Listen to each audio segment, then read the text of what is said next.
پاره دانیم پاره به پاره دیگه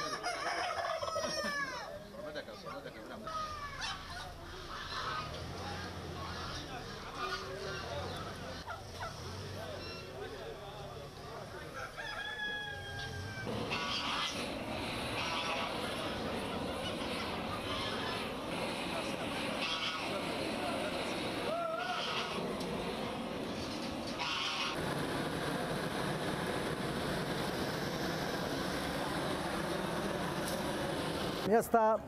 بازاری قازی لە مانجی 12ەوە قاز خواردن دەست پێ دەکات هەتا مانجی 2 قاز ئێستا لە عام کیلۆی بە 10,000 بە 11 و بە 12 قازی چاک بە 12,000 قاز 4 کیلۆی بە 10,000 هەیە بە 9 حەلەشی خۆمانە کیلۆی بە 12,000 بەس بە زۆربەی ئێستا بازاری قازیە قازەکە ئەوسا بڕگرام بووە سێ نەوە قازی ئەزنەبی هەیە ناتە ئێرە قاز هەیە زۆتی بە 15 وەرەقەی و لێرە نییە إلا لما مزرعة كان هي مثلا هي كابرا هي أو قاز آلو زوانية لبو برهمية أو أنا برغبتن قاضي بلغاري هي زوتي ب 15,000 هي بحفتاي بار بيرات زوتي بسيورة خيبو تخوي بزيادة أستاذ زور قاو نحو قازا حفتا هشتا هي الكيدكا هي 100 هي الكيدكا إذا لبان برهمة كزور بقول خوي بزيادة قاضي خومانا جوانا كيلو ب 10,000 حتى 4 كيلو هي 5 كيلو هي أو بازاری خۆشترا ئەو منطقە هەیە لە دەوزێ لۆماندێ لە منطقەی شەبکەکان لۆماندێ لە بەردەڕەش و ئەو لای لۆماندێ قازی خۆمانە دیارە قازی ئەزنەبیەکە قەپلاغی هەیە وەکو ئەو قازە ڕەشەیەوە ئێستا ئەو بڵغاری پێدەرێن ئەوانە هەموو خۆمانەیان پێدەرێن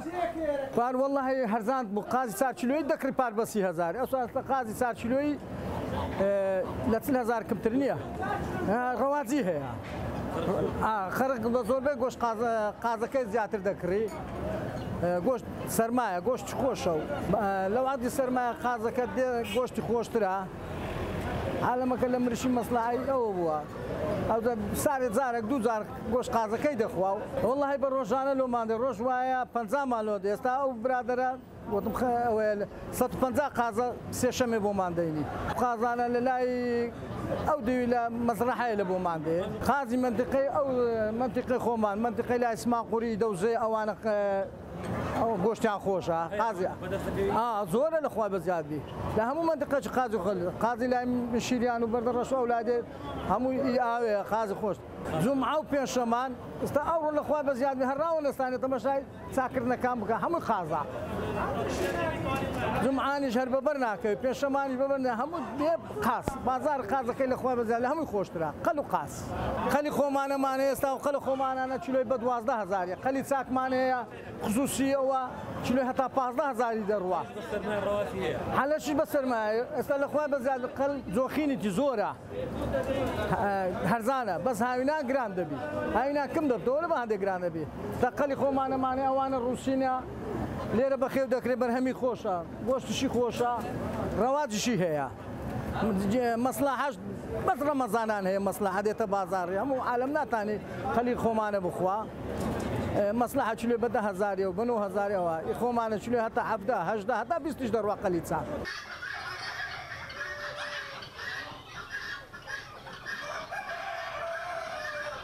والله ئەوڕۆ سەردانی بازارم کرد مەبەستی هێندە قەڵکڕین قەڵێکم کڕیە و بازارێکی خۆشە و تشتیان هەرزانە و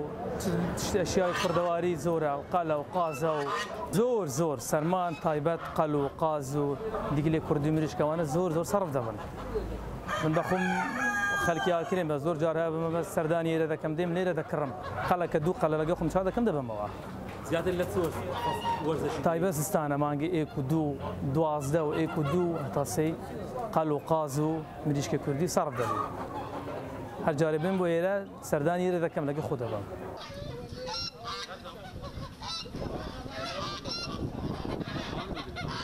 وڵا بە فەسلەکە بخۆ دەزانێ ئەو فەسڵی وەختی قاز عەدەلیش زەبا ئەمە هاتنی قاز و کەرەبا و مریشکی کوردیمان کردی ئەگەر بێت سیرکەوە دەبینی وڵا لە گوندی هاتیمە گوندی پێڕەش گوندەکان زیاتر دێنین لێرە دەفرۆشنەوە ئەوەیە گەنا خۆشە ئێستامە لە گوندی شەیە بەڵام وەکو پێویست نییە دێن بەدری خۆمان دەکەن قاز بە زستان ناخۆشە قاز عەدەلیش بە زستان ناخۆشە فەستەکان کە مریشکی خۆمانە دەخورێ بەس وەکو قاز و عادە لیش نییە نالۆ خواردنەیە بەڵێ